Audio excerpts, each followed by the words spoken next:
शुक्लां ब्रह्मविचारसार परमा आद्यां जगद्व्यापिनी वीणा पुस्तकधारिणीम् अभयदाम् जाड्यान्धकारापहा हस्ते स्फाटिकमालिकां विदधती पद्मासने संस्थिता वन्दे तां परमेश्वरीं भगवतीं बुद्धिप्रदां शारदाम्।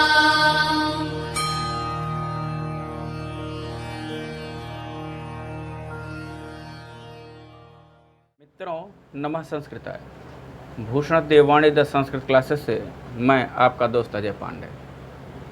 हम लोग सिद्धांत कौमुदी की ही कक्षा लेकर के उपस्थित होते हैं और उसी कक्षा में आज हम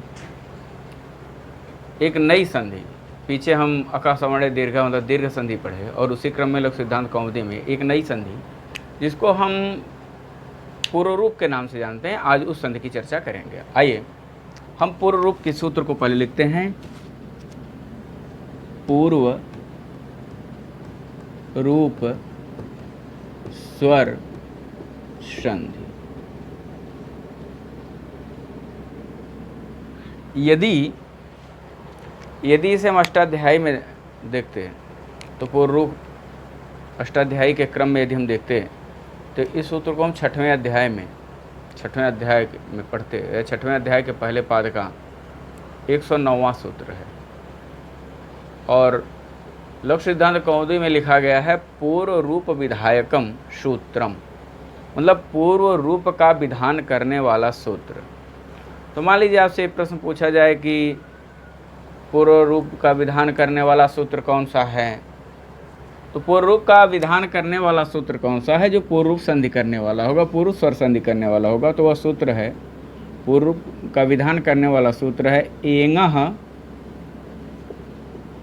पदान्ता दति। एङः पदान्ता दति। अब हम सूत्र का पदच्छेद करें, सूत्र का पदच्छेद यदि हम करेंगे तो ये होगा एङः पदान्तात्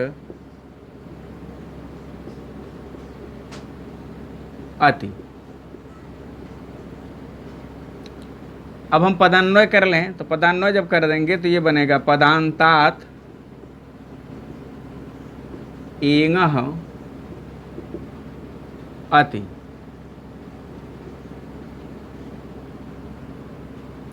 इस अति को हमें पढ़ना है अत। यह अत है और यह रूप अत का जब चला तो सप्तमी विभक्ति एक वचन में अति हो गया। तो क्या हुआ, पदांत एंग, पदांतात एंग, पदांत एंग के बाद ह्रस्व अ आए। यह सूत्र बताया। सूत्र यही बताया यदि पदांत और पदांत एंग के बाद, पदांत एंग के बाद, पदांत एंग, एंग से तात्पर्य है ए और ओम। एंग एक प्रत्याहार है, इससे तात्पर्य निकलेगा ए और ओम। कहे कि यदि पदांत ए और ओ के बाद क्या आए, ह्रस्व अ आए। सूत्र में इतना ही बताया गया कि सूत्र में यही बताया गया कि पदांत एंग के बाद यदि ह्रस्व आ आए तो इतना बोल करके छोड़ दिया, इतना बोल के छोड़ दिया सूत्र ने। तो क्या होगा, इसको हम इसकी वृत्ति में पढ़ेंगे। आइए इस सूत्र की वृत्ति पर पदांतात एङो अति परे पूर्व रूप में का देश आगे स्यात्।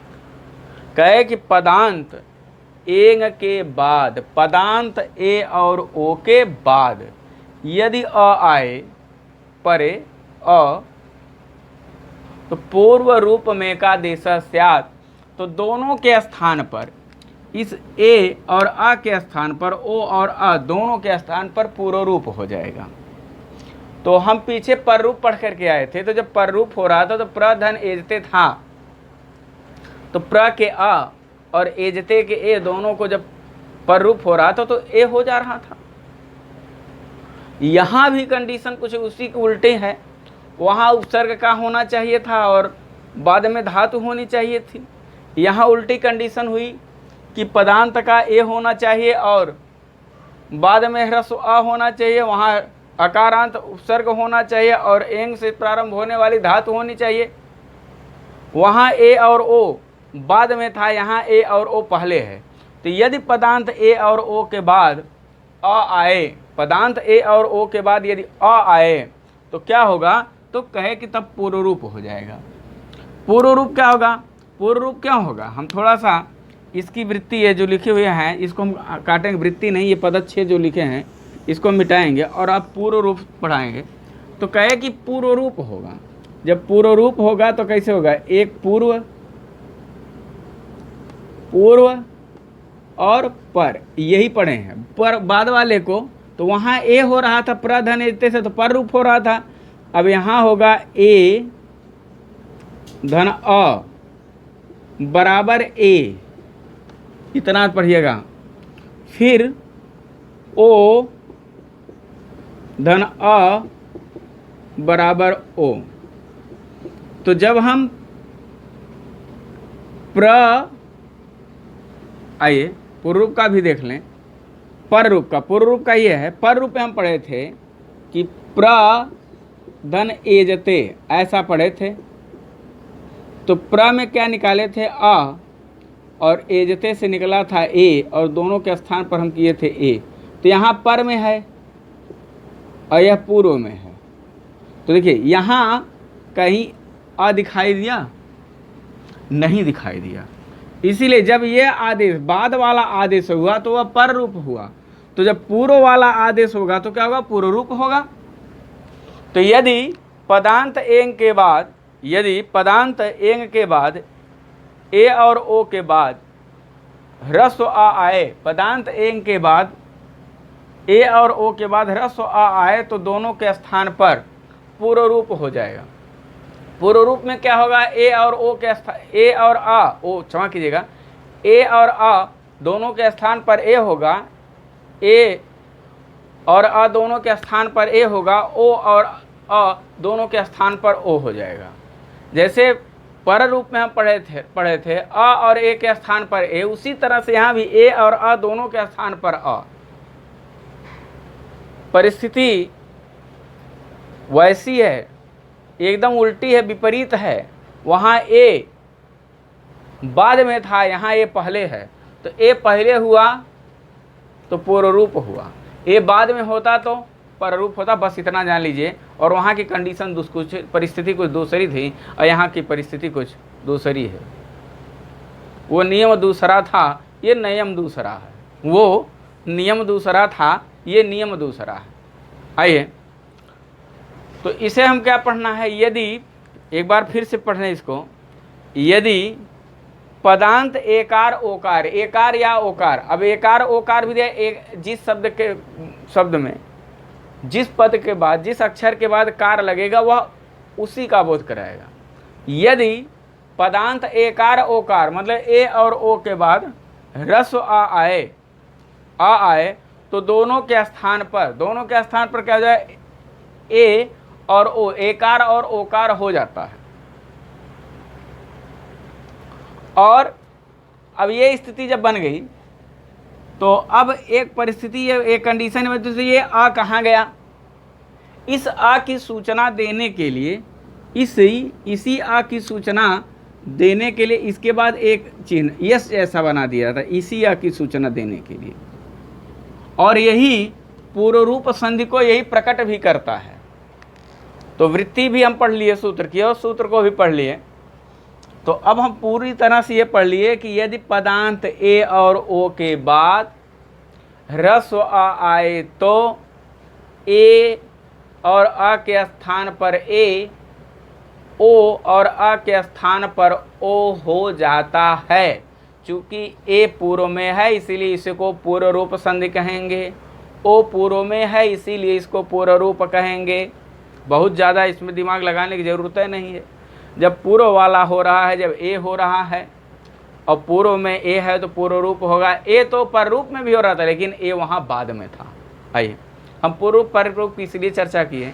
और इसी तरह से एक सूत्र हम पढ़े पीछे अंतादिवच्छ, उसमें भी यही था कि यदि आदेश होगा तो दो तरह से होगा। जब इसके अनुसार होगा, पहले वाले पद के अनुसार होगा तो पहले पद वाले के अंत के अनुसार होगा, और दूसरे पद वाले के अनुसार दूसरे पद के आदि वाले के अनुसार होगा। आइए, तो इन्होंने बताया यदि ए और ओ के बाद ह्रस्व आ आए तो दोनों के स्थान पर ए, और यदि ओ के बाद आया तो ओ हो जाएगा। ए के बाद आ आया तो ए होगा, यदि ओ के बाद आ आया तो ओ हो जाएगा। और आ की सूचना देने वाले और आ की सूचना देने के लिए आ की उपस्थिति को सूचित करने के लिए ये यस जैसा एक रूप बन जाएगा। और संस्कृत व्याकरण में इसी यस को, संस्कृत व्याकरण में ये जो यस हमको दिख रहा है यहाँ, संस्कृत व्याकरण में इसी यस को एक नाम दिया गया है। इसका नाम है अवग्रह। अवग्रह, आ की सूचना देने के लिए इस अवग्रह का विधान किया गया है। यह पाणिनि, कात्यायन, पतंजल या उनसे पहले के आचार्यों द्वारा दिया गया होगा, और ये हमारे लिए उपदेश है। तो ऐसा पाणिनि ने कहा, इसलिए इसको हम स्वीकार करेंगे, इसको हम मानेंगे। ये हमारा मानना मजबूरी तो नहीं है, लेकिन हमारा शिष्टाचार है कि हम इसको माने। आइए, और संस्कृत वाले हैं, संस्कृत वालों में शिष्टाचार होना ही चाहिए।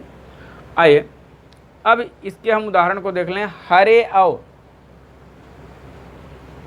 इसके उदाहरण को देखेंगे। हरे धन औ, इसको यहां से मिटा लें।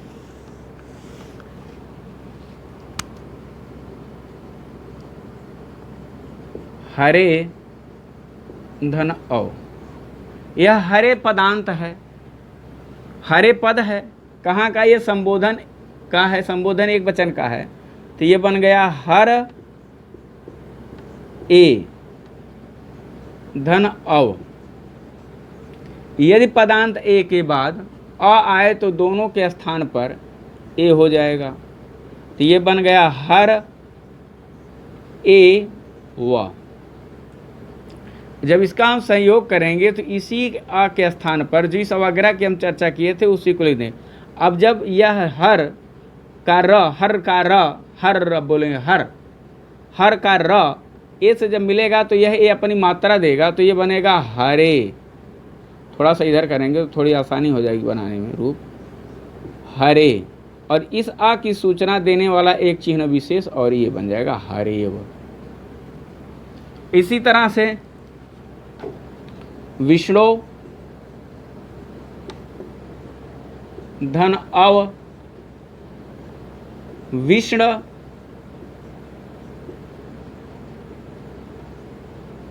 अ, विष्ण धन ए, विष्ण तो ओ होगा, ए नहीं होगा, क्षमा कीजिएगा।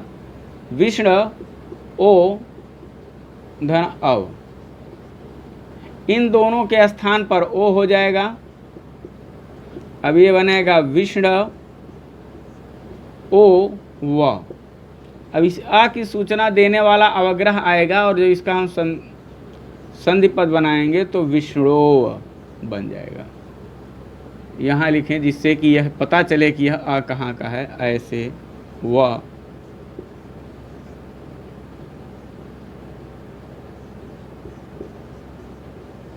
विष्णु।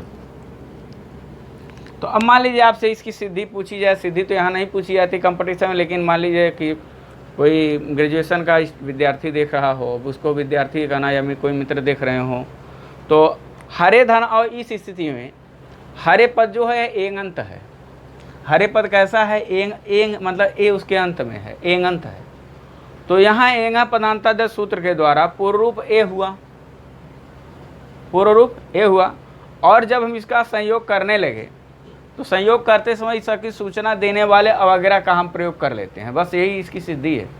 एंगा पदांतादेश के सूत्र के आधार पर या एंगा पदांतादेश सूत्र के द्वारा पदांत ए और दूसरे पद के प्रारंभिक अ, पहले पद के अंतिम ए और दूसरे पद के प्रारंभिक अ, दोनों के स्थान पर ए होकर के हर ए व बना।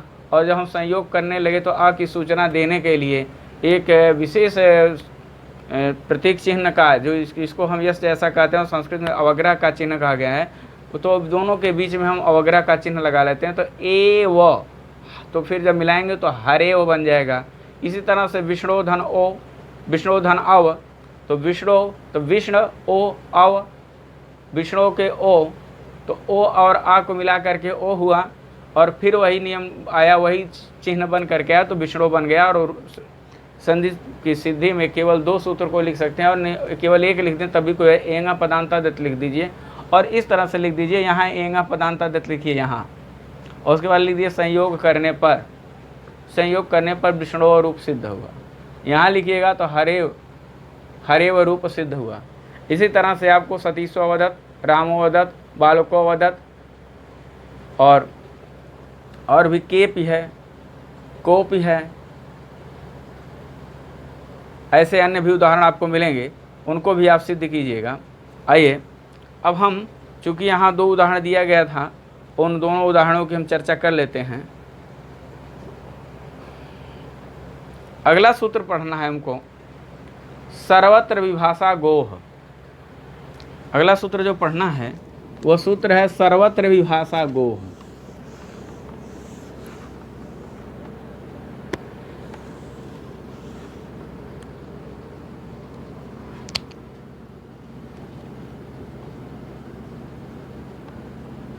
सर्वत्र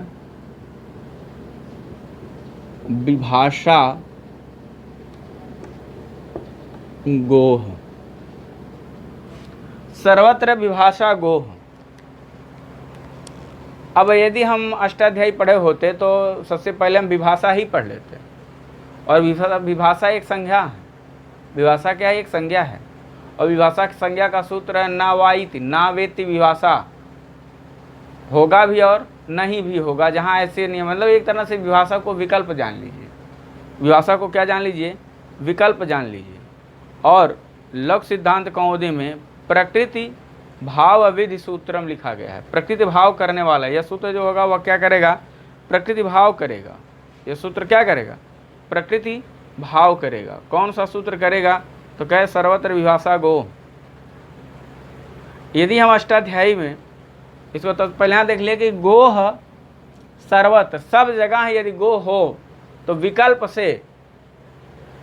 से होगा। तो चूंकि पूर्व रूप हम कर रहे हैं तो पूर्व रूप भी होगा और विकल्प से कुछ और होगा। तो विकल्प से क्या होगा, यही इस सूत्र में जानना है। अभी हम गो ओ के बाद यदि अ आए तो अभी हम पढ़ करके आए, अवग्रह का चिन्ह होगा, पूर्व रूप संधि होगी। अब यहाँ बताए कि विभाषा गो, कहें यदि गो के बाद, गो के ओ के बाद आए तो विकल्प से सब जगह होगा। अब क्या होगा, यही सूत्र की वृत्ति में जानना। चूंकि लघु सिद्धांत कौमुदी में पहले ही उन्होंने लिख दिया कि प्रकृति भाव विधि सूत्र मतलब विकल्प से प्रकृति भाव होगा। यदि इसी सूत्र को हम अष्टाध्यायी में पढ़ते तो उसकी वृत्ति हम इस तरह से पढ़ते कि सर्वत्र छंदसी भाषायाम चाति परतो गोरेंग, गोह एंग हो जाता, गोरेंग प्रकृत्या भवति विभाषा। कहे कि यदि सर्वत्र सब जगह कहाँ, यहाँ छंद से होता है। छंद मतलब साहित्य में। अब किस साहित्य में? तो कहें लोक और वेद में। जब हम व्याकरण की भूमिका पढ़े रहे थे तो व्याकरण की भूमिका में पूछा गया था कि व्याकरण कितने प्रकार का होता है। तो व्याकरण के प्रकार में हम लौकिक और वैदिक 2 व्याकरण की चर्चा किए थे। तो साहित्य भी 2 होगा। जब साहित्य 2 होगा तभी तो लौकिक और वैदिक 2 व्याकरण होंगे। यदि साहित्य अलग होता तो फिर 2 व्याकरण की चर्चा ही नहीं होती। तो इन्होंने बताया कि लोक तथा वेद में अत के बाद, अत परे हो किसके? गो के। यदि गो के बाद ह्रस्व आए तो प्रकृति भाव हो जाएगा। तो क्या हो जाएगा? प्रकृति भाव हो जाएगा। प्रकृति भाव होना मतलब संधि कार्य नहीं होगा। प्रकृति भाव का अर्थ क्या है? प्रकृति जैसा था, भाव मतलब रह जाए, जैसी उसकी प्रकृति जो शब्द था वह उसी स्थिति में रह जाए, यही प्रकृति भाव है। आइए संस्कृत में, लौकिक संस्कृत, रामायण महाभारत, भास, भवभूति, माघ, इन कवियों की जो रचनाएं हैं, बाणभट्ट, हर्ष, राजशेखर, इनकी जो रचनाएं हैं वो क्या हैं, ये लौकिक हैं।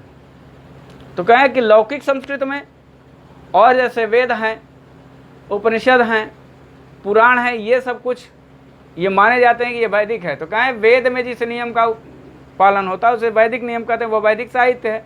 तो कहे कि चाहे वैदिक साहित्य की बात हो, चाहे वैदिक व्याकरण की बात हो, चाहे लौकिक साहित्य या लौकिक व्याकरण की बात हो, यदि गो पद के बाद ह्रस्व अ आता है तो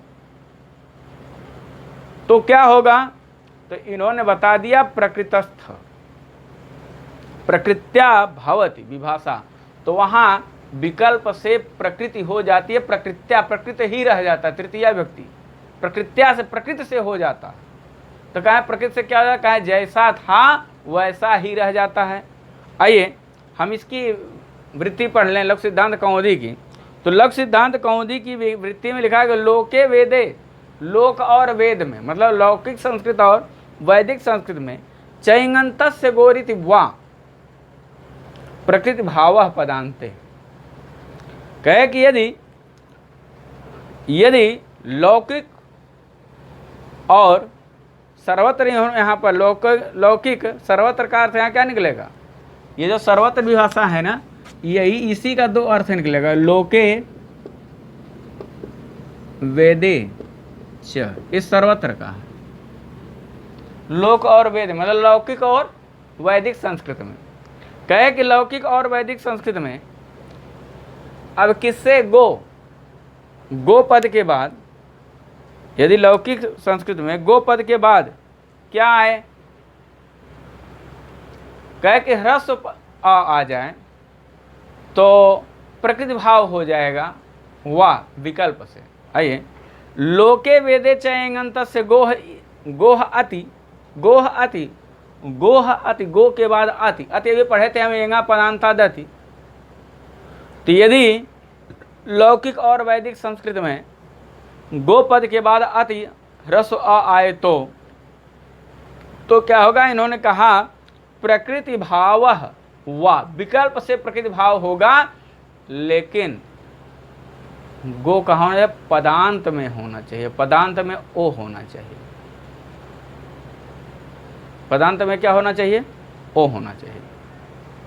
आइए, यदि गो शब्द के आगे अ हो तो इसको हम इस तरह से पढ़ सकते हैं, यदि गो शब्द के आगे, चाहे वह लौकिक संस्कृति हो चाहे वैदिक संस्कृति, गो शब्द के आगे, गो शब्द के बाद यदि ह्रस्व अ आए तो, गो शब्द के बाद यदि ह्रस्व अ आए तो विकल्प से प्रकृति भाव हो जाता है।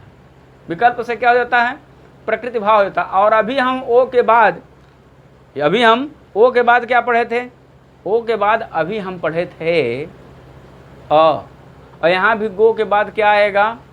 अ, गो के अंत में क्या होगा? ओ, और ओ के बाद क्या आएगा? अ। तो कहे कि यहाँ अब हमें क्या करना है? अब हमें गो अग्रम, इसका उदाहरण इसको देख लेना है। आइए, इसमें उदाहरण है गो अग्रम, गोधन अग्रम। तो सर्वत्र विभाषा गोह बताया कि भैया गो के बाद यदि ह्रस्व आए तो प्रकृति भाव हो जाएगा। तो जब प्रकृति भाव होगा इसका मतलब दो रूप होगा और विकल्प से होगा, तो इसका रूप बनेगा, जो रूप इसका बनेगा वह बनेगा गो अग्रम। हमने अभी आपको बताया था कि कोई परिवर्तन नहीं होगा, संधि कार्य का न होना ही, विच्छेद पद में कोई परिवर्तन न होना ही प्रकृति भाव है। और नहीं यदि ऐसा हुआ, यदि विकल्प से ये कार्य नहीं हुआ तो नित्य ये होगा गोग्रम। यह कौन सा सूत्र करेगा? यह विधान करने वाला सूत्र है सर्वत्र विभाषा गोह। यह विधान करने वाला सूत्र है एंगः पदांता दति।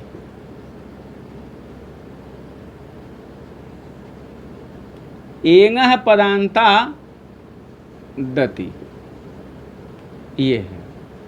आइए,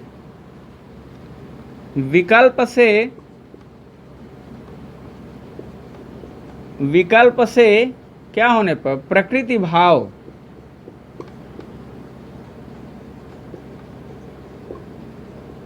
होने पर। अब यहां प्रकृति भाव न होने पर क्या होगा, तो कहे पूर्व रूप होगा, पूर्व रूप होगा। ऐसे पढ़ लेंगे। तो अब मान लीजिए आपसे पूछा जाए गोधन अग्रम बराबर क्या होगा, तो एक विकल्प ए हो यह और बी हो यह, और सी विकल्प में आपको दे दिया जाए दोनों। तो अभी आप यहां तक दोनों पढ़िए, यहां दोनों विकल्प सही होगा। तो गोधन अग्रम, गो अग्रम बनेगा, और फिर गोग्रम, दो रूप यहां बन करके आया।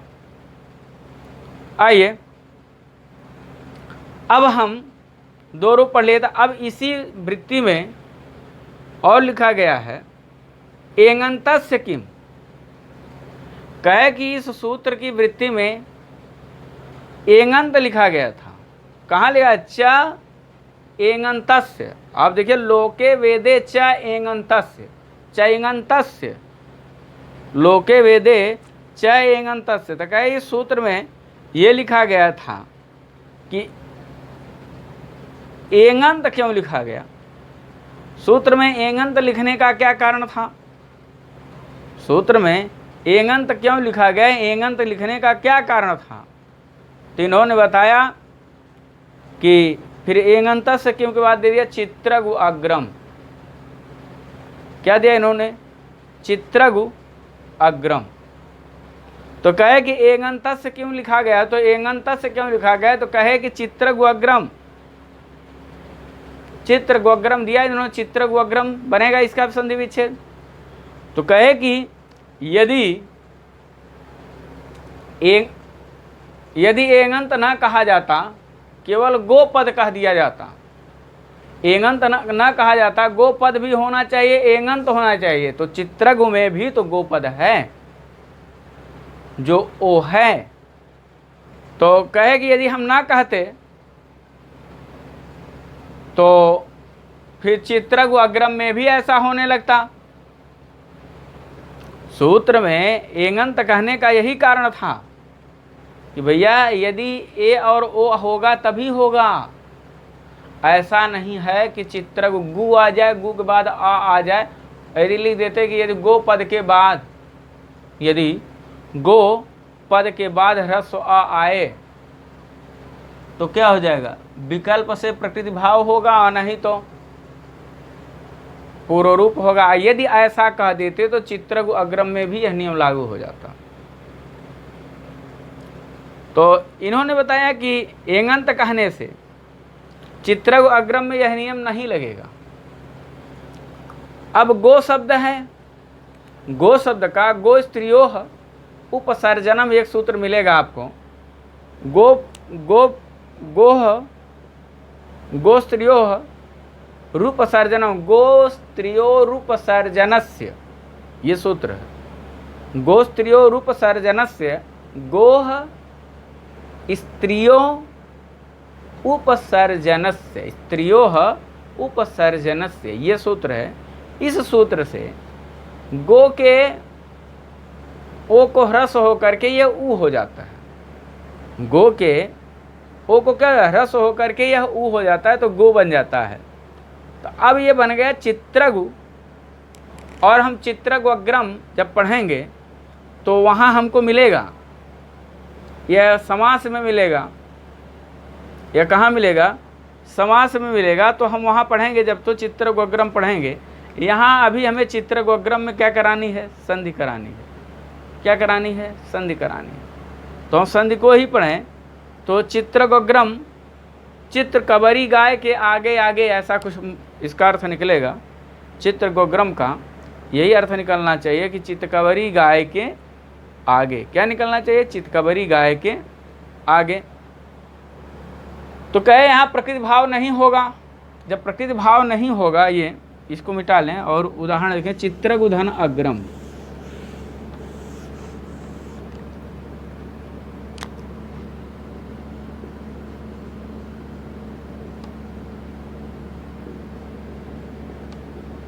चित्रगुधन अग्रम, यहाँ गु में उ है तो ऐसे लिख लें, चित्रग उ अग्रम। अब एक संधि हम ऐसी पढ़ करके आए हैं जिसमें उ के बाद कोई असमान स्वरवर्ण आए तो उ को उआ हो जाता है, तो यह उआ हो गया। फिर संयोग कर दिए तो यह चित्र गोग्रम बन जाएगा, चित्र गोग्रम। और यहाँ संधि कार्य करने वाला सूत्र होगा इको एणच। तो अब पूछा जाए आपसे कि चित्रगोग्रम में कौन सी संधि है? इयण संधि है। सूत्र क्या है? इको एणच है। किस सूत्र का अपवाद है? प्रत्युदाहरण किस सूत्र में है? तो आप बताइएगा। सर्वत्र विभाषा गोह में यह प्रत्युदाहरण दिया गया। आइए, ऐसा नहीं है कि आपसे प्रश्न पूछा जाए और आप जो है सर्वत्र विभाषा गोह कर दिए। आपसे मान लीजिए ये पूछा जाए कि चित्रगोग्रम में संधि करने वाला सूत्र कौन सा है? सर्वत्र विभाषा गोह में दिया गया तो सर्वत्र विभाषा गोह ना लिखिएगा, आपको लिखना है इको एणच। क्या लिखेंगे? इको एणच, क्योंकि यहाँ चित्रगोग्रम में संधि का कार्य करने वाला सूत्र इको एणच है और एण संधि है इसमें। आइए, अब हम जो है एक पंक्ति और इसी में लिखी गई है, पदांते किम। कहे कि इस सूत्र में पदांत भी लिखा गया है, तो पदांते एंगंत से लिखा गया, तो एंगंत की चर्चा कर लिए। तो कहे कि ये पदांत क्यों लिखा गया है? कहे सूत्र में पदांत लिखने की क्या जरूरत थी? तो कहे पदांत कहने से, और उसके बाद इन्होंने उदाहरण दिया गोह, गो धन अह, यहां नहीं होता क्योंकि गो प्रातिपदिक है। क्योंकि गो क्या है? प्रातिपदिक है। और अह सुबंत है। गो प्रातिपदिक है, अ क्या है? सुबंत। अह क्या है? सुबंत है। और सुप्तिगंतम पदम से पद संज्ञा हो जाती है। सुप्तिगंतम पदम से क्या हो जाती है? पद संज्ञा हो जाती है। तो ये गोह जो है, गोह उदाहरण जो है, यह पदांत का नहीं। गो तो प्रातिपदिक है जिसका अर्थ होता है गाय। प्रातिपदिक की जब परिभाषा, प्रातिपदिक को जब हम पढ़ेंगे अजंत पढ़ेंगे तो हम पढ़ेंगे कि अर्थवत अधातुर अप्रत्यय प्रातिपदिकम न्याप प्रातिपदिका कृत तद्धित समासा से, ये सब सूत्र हम प्रातिपदिक में पढ़ेंगे। तो यहाँ इन्होंने बताया कि गो प्रातिपदिक है लेकिन पद नहीं है। गोह में ये जो उदाहरण गोह इन्होंने दिया, पदांते किम के बाद गोह दिया इन्होंने, तो यहाँ गो धन अह है। और यह अह है क्या? यही तो इसका सुप है। यही क्या? इसका सुप है। और यह शुप है। और यह किसके स्थान पर यह अह दिख रहा है? यह अह किसके स्थान पर दिख रहा है? तो अब यह अह दिखने का, अह जो दिख रहा है वह अस है। तो ये क्या है? इसको एक यहीं ऊपर लिख देते हैं, गो धन अस। गो धन अस सही ये अस था, ये ngस या ngस ही होगा। यह ngस भी हो सकता है और ngस भी हो सकता है। ngस के ng की जब संज्ञा हो जाए तो यह ng अस ऐसा रूप बनेगा इसका। इसकी संज्ञा और लोप हो गया तो अस हो गया। और ngस ngसोश्च सूत्र के द्वारा, किस सूत्र के द्वारा? ngसी ngसोश्च सूत्र के द्वारा। यहाँ जो है सर्वत्र विभाषा गोह से प्रकृति भाव नहीं होगा, और न एंग पदांता दत से गो अस से अवग्रह का चिन्ह बनेगा, मतलब पूर्व रूप होगा, दोनों नहीं होगा। तो कहे यहाँ होगा क्या, कहे यहाँ ngस ngसोश्च सूत्र के द्वारा पूर्व रूप आदि जो भी होना होगा वह हो जाएगा। ngस ngसोश्च सूत्र के द्वारा यह गोह रूप की सिद्धि हो जाएगी, गोह। इसीलिए सूत्र में पदांत में बताया गया पद के अंत में ओ होना चाहिए, एंग होना चाहिए, नहीं तो गोह का रूप जहां जहां चलता है, गो का रूप, गाय का रूप जहां जहां पढ़ते, जहां जहां गाय पढ़ाए, जैसे गु अभी पढ़े थे चित्रोग्रम में, तो वहां भी हो जाता। तो इसीलिए कहे पदांत में एंग होना चाहिए। तो एंगंत बता दिया और पदांत भी बता दिया। पदांत में यदि एंगंत नहीं है, यदि एंग नहीं है तो पूर्व रूप भी नहीं होगा और प्रकृति भाव भी नहीं होगा। इसीलिए कहा इन्होंने कि सूत्र की वृत्ति में पदांत लिखा गया, सूत्र की वृत्ति में इसीलिए पदांत लिखा गया। पदांत न लिखते तो गोधन अस में भी हम तब गोधन अस में भी जब संधि का कार्य करने लगते तो ऐसे लिख देते गो, ऐसे लिख देते, या फिर हम प्रकृति भाव करके गो अस लिख देते। कहे ये करने लगते हम, कहे कि इसी को रोकने के लिए हम सूत्र में एंगंत भी लिखे और सूत्र में की वृत्ति में सूत्र की वृत्ति में एंगंत भी लिखे और सूत्र की वृत्ति में पदांत भी लिखे। कहीं पर हम गोधन अस भी स्थिति, गोधन अस से गोधन अस ऐसी स्थिति हो तो हम पूर्व रूप न कर दें और हम सर्वत्र विभाषा गोह से प्रकृति भाव न कर दें। इसीलिए सूत्र में दो पदों का संयोग किया गया।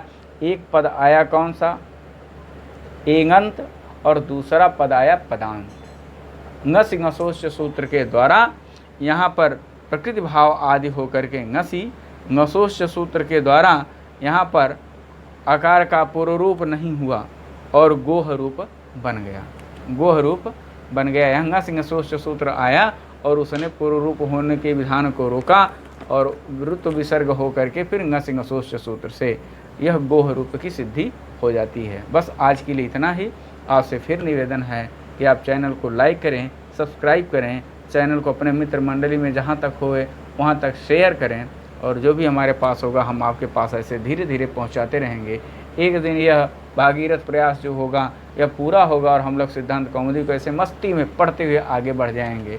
हाँ, तो दो चीज़ जान लीजिए, गोह में पूछा जाए कौन सी संधि है तो ये बता दीजिएगा कि गोह जो है यहाँ संधि कार्य नहीं हुआ है, यहाँ ngस ngसोश्च के सूत्र के द्वारा गोह पद बना है। और चित्रगोग्रम में आपसे संधि पूछी जाए तो यण संधि बताइएगा, वहाँ पर जो है यण संधि हुई है। फिर आपसे गो अग्रम में पूछा जाए तो प्रकृति भाव बताइएगा, गोग्रम में पूछा जाए तो पूर्व रूप बताइएगा।